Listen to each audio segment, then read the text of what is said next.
حصلت. ده بيعمل توازن. وفي مقال كان بيتكلم عن فكرة لافتة قوي: سعادة عدم الحصول على ما نريد.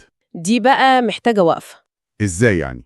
إزاي الواحد يفرح إنه ما وصلش للي عايزه؟ الفكرة مش فرح لحظي طبعا، بس ساعات عدم تحقق رغبة معينة بيكون هو ده الخير لينا على المدى الطويل، وإحنا مش واخدين بالنا.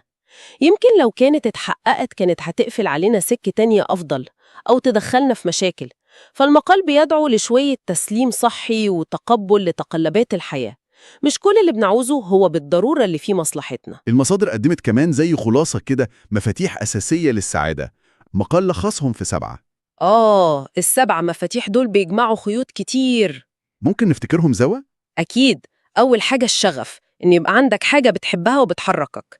تاني حاجة الطاقة، يعني تهتم بصحتك الجسدية عشان تقدر تكمل. تمام. تالت حاجة الحياة الاجتماعية الإيجابية، يعني علاقات صحية ودعامة. رابع حاجة إدارة التوقعات،